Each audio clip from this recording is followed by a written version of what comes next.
He's passionate about promoting practices and technologies that create a more sustainable and environmentally sensitive lifestyle. And he'll be talking from several years of research in writing his ebook, Supercharged Momentum, the Century of the Electric Car. I think at the moment it's only downloadable on iTunes, but we may convince him to give us a PDF copy that we can put on our website, maybe. Yeah, I'll start that up in a sec. Okay, so I'll hand over to John and please enjoy.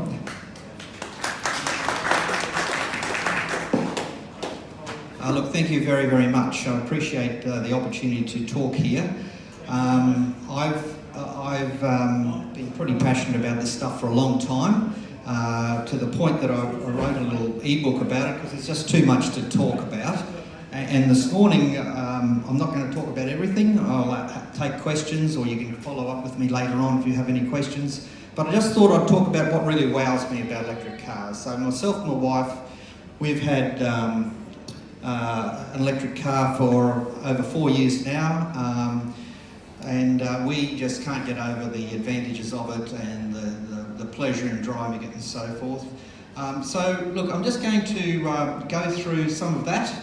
This one's just a few. So look, one of the things that I've noticed is that it's becoming more and more modern. If you look at all the magazines, the conservative magazines, some of them even, have been very, very anti-electric cars. Just keep going through those, Torsten, yeah. Then electric cars are becoming more and more common, more and more accepted, and so forth in the media generally. When we bought our car, this was only, a bit over 4 years ago. These were the only cars available in Australia, okay? We got the best electric car we could afford, which was the BMW i3 at the time, dearest car I've ever purchased. And this graph here just shows the range available for the price. So clearly, if you want a good range, we could have bought a Tesla, but we couldn't have bought a Tesla. Otherwise, we had a choice of a 2011 Nissan Leaf and the BMW.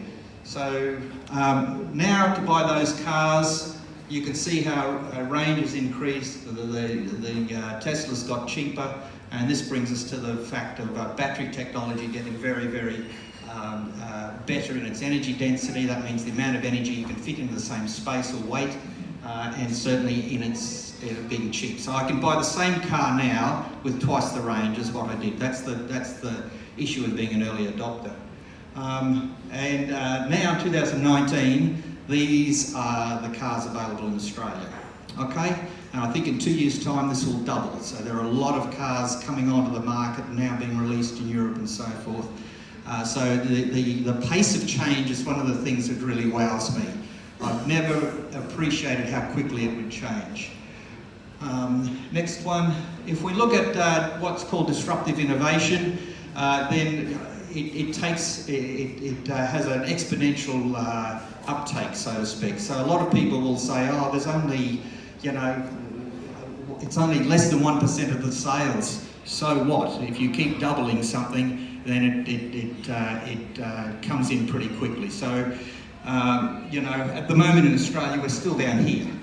These are sales of cars in the US over the last few years. And what you notice, that there's an exponential increase. These are just fully electric cars, not hybrids. So these are sales of fully electric cars in the US over the last 4 years. You'll notice it's starting to increase very, very quickly. And so it will happen here too. I wouldn't like to be selling my internal combustion engine in 5 years' time, because I don't think many people will want one.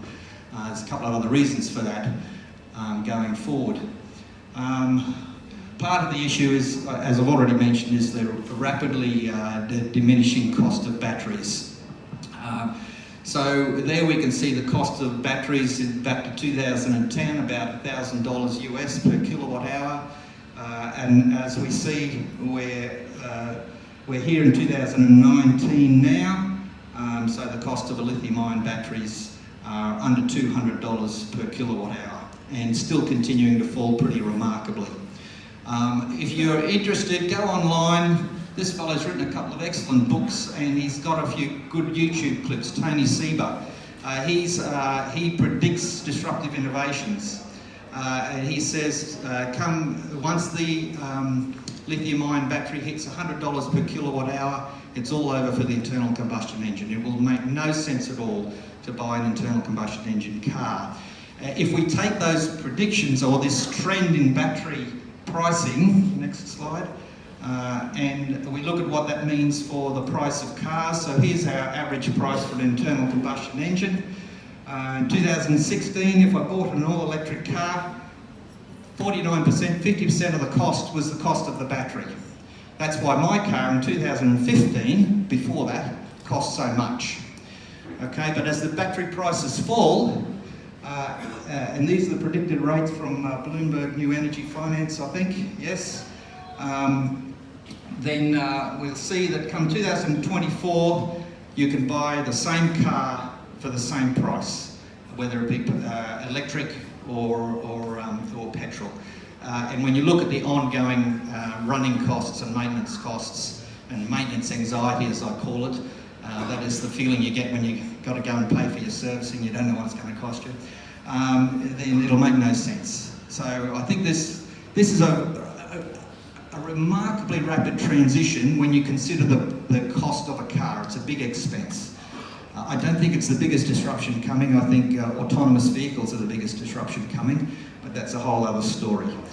So that's one thing about the pace of change. Next slide, please. I'm going very quickly. I'm sorry, I rushed over here thinking I was late. The other thing is this. When we bought our car in 2015, this was the only DC fast charging station in Queensland. All right, it was a Brisbane BMW. There was one. I think Trinity might have had one at their workshop at the time as well, but it wasn't online, so to speak. And since that time, we've had lots of car chargers shoot up at shopping centres, so they're all free. I think they'll be free for quite a while because it brings custom in. It's not about selling you kilowatt hours, it's about bringing custom in and spending time at the shopping centres. So we changed our shopping habits because Chermside Shopping Centre had free car chargers. So we go there, do our grocery shopping every week, get 5 or 6 kilowatt hours of charge in the car while we're there. And that's the purpose of that. So that was the only fast charger in Queensland in 2015 when we bought our car. These are the fast chargers in Queensland now.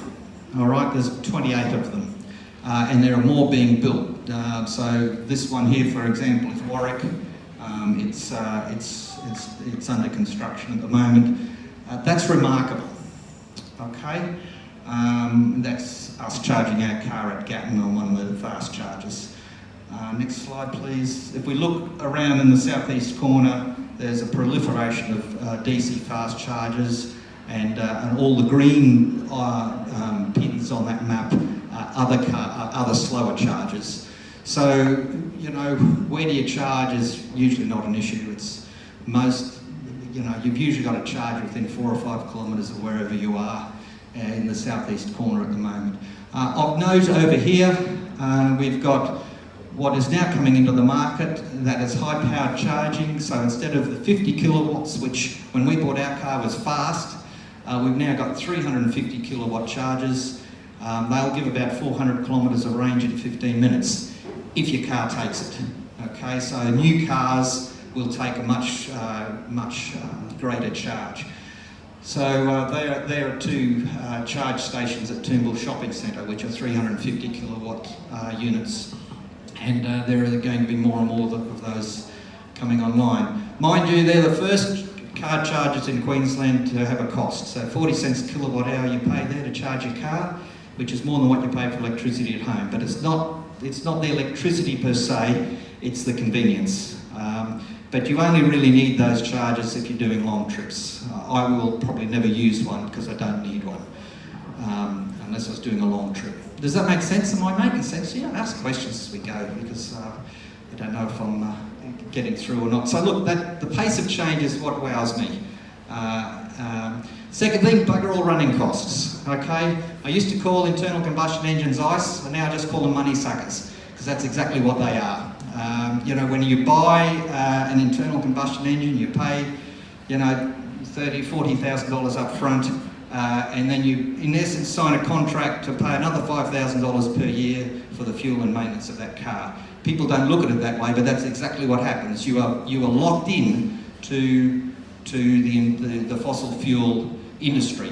Is the moment you buy that car, you're locked in.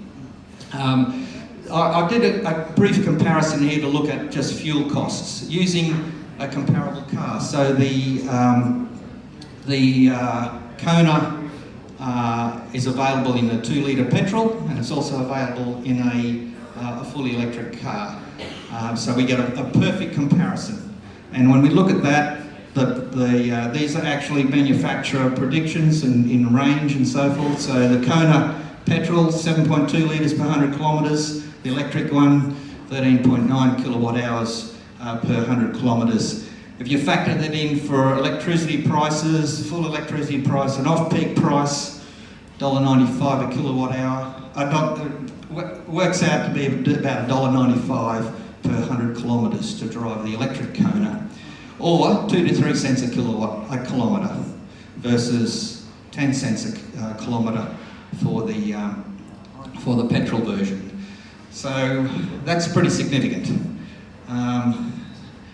Next slide. When we bought our car, I did some calculations. We had a $40,000 Subaru Forester. For 5 years, we travelled 120,000 kilometres on it.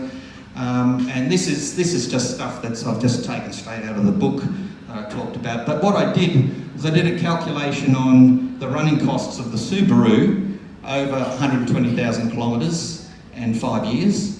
So these are the actual service costs. Okay, this is the fuel cost. So $19,800 in petrol in that time. I paid $19,800 in petrol, $3,755 in maintenance costs. That meant over that time it was a $40,000 car. We paid therefore another $23,000 on top of that in maintaining that car and using it. It also produced over 27 tonnes of carbon equivalent emissions in that time. So people don't, you know, if I ask most people what's the carbon outputs of your car, most people don't know. They're not interested in it. But most internal combustion engine cars will produce 20 times their weight in carbon over their lifetime, if not more. Many will produce a lot more. When I looked at the BMW, the service costs, so we bought a service package when we bought the i3. That cost us $849 for 5 years of servicing. And as I said to a few people today already, I think we paid too much because all that's needed to be done in that time was change the cabin filter and flush the brake fluid. Because of the regenerative braking, the brake pads are still 70-80%. Well, you know, only 20 or 30% of their wear has been used. So you don't use the brakes a lot in an electric car. And I calculated out at my energy, usage of electricity at 21 cents per kilowatt hour. So that meant this car will cost us, by the time we've done 120,000 kilometres, will cost us around $4,000 in addition. Next slide, please. However, you can get some good deals. Now, I've just learnt this week that this deal that AGL were offering is now, they've changed it. I don't know what the new deal is, but they were offering free $1 a day for all your car charging, as much electricity as you like, all right? They've had that going for the last 3 years. So when you if you wanted to buy your electricity for $1 a day to charge your car for as much as you like, then the actual running costs for the i3 would come down to $2,764 for 120,000 kilometres of range of travel. The costs in running a petrol car are bugger all. Okay, that's the other wow factor. Sorry, costs of running. Sorry, I'm a bit hyped up. the costs of running an electric car are bugger all compared to the money suckers. So, next slide. Okay, now the other thing that blows my mind about EVs is some of the misunderstandings, assumptions, ignorance, hysteria, and sometimes just plain deceit. So when we got a touch of that at the last election. If we go on to the next slide, the most common question I get asked is how long does your car take to charge? And I really can't answer it, okay? It's a question which comes from the fossil fuel paradigm. If I ask you how long does your phone take to charge, can you tell me? Okay, it's the same thing. You plug it in when you can, often opportunistically if I'm at a shopping centre. Otherwise, I plug it in when I get home from work every second or third day. It's fully charged in the morning. I will spend a lot less time charging my car than anybody who has a petrol engine car will, because every week or so they've got to take 15 minutes out of their way to go and line up to fuel their car, and that takes 4 or 5 minutes, and they've got to line up to pay, and then they've got to drive off again. So the convenience is something that you don't appreciate, or the inconvenience, I should say, of a money sucker is something you don't appreciate. The other thing, this fellow Julian Cox makes the comment that when people go to a service station and fill their car, if it costs them $60 or $70 or $80, that is actually time they've had to spend to earn that money. Okay, so that's really the time it takes you to fill an internal combustion engine car, is the time it takes you to earn that money.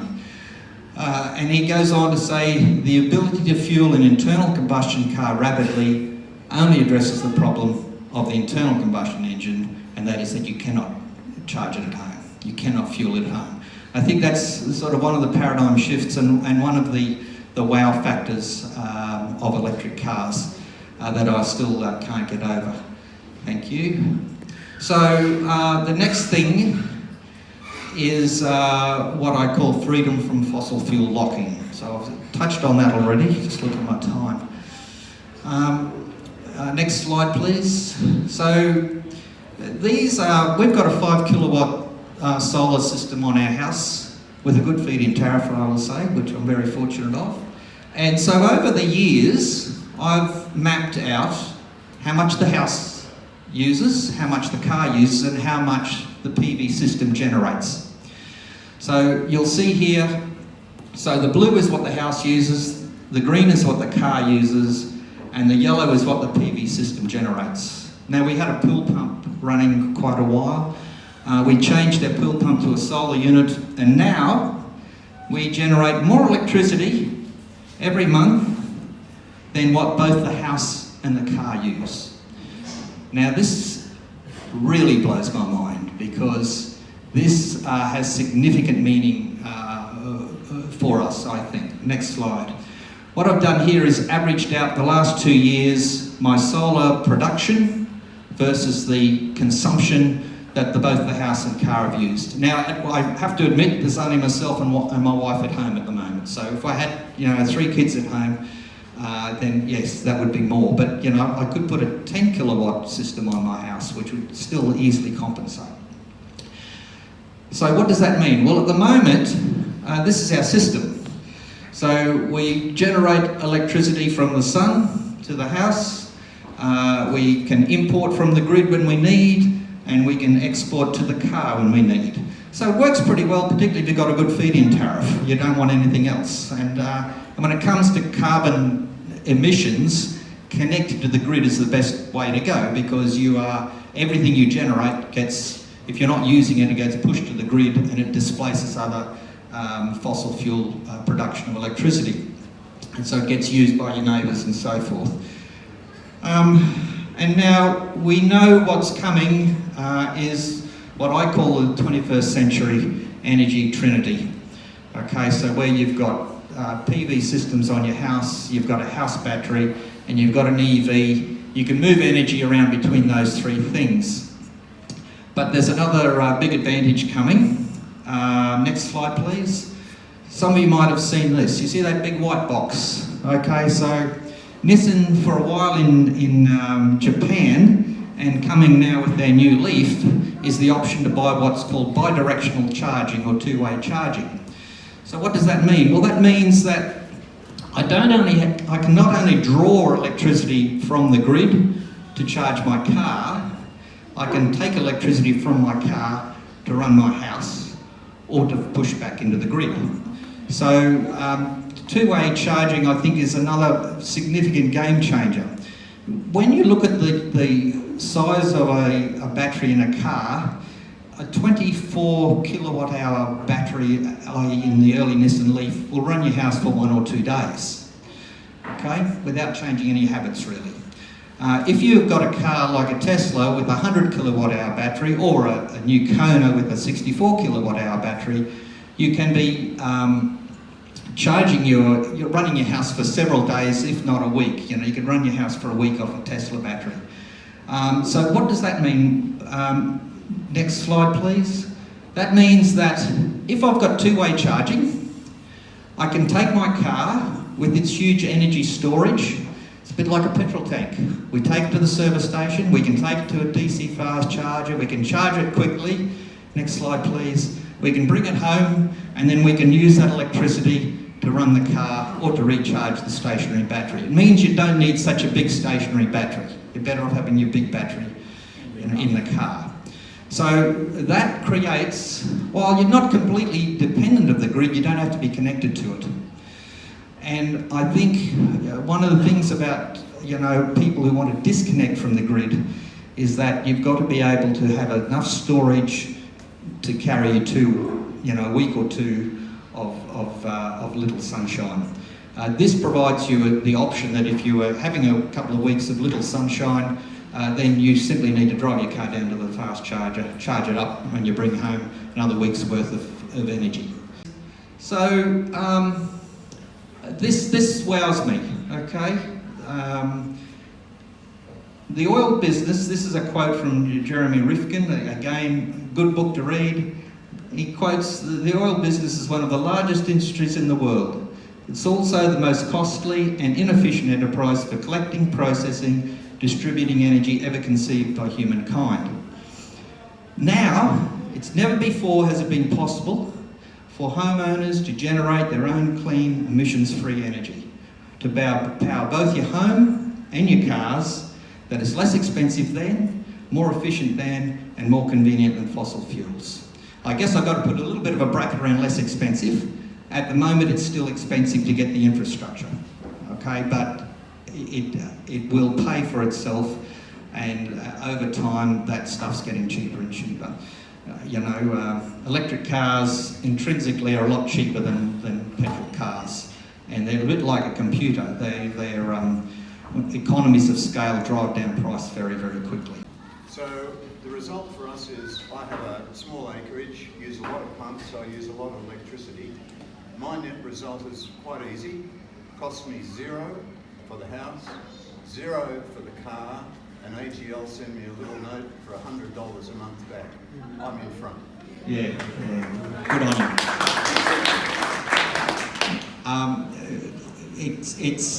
you.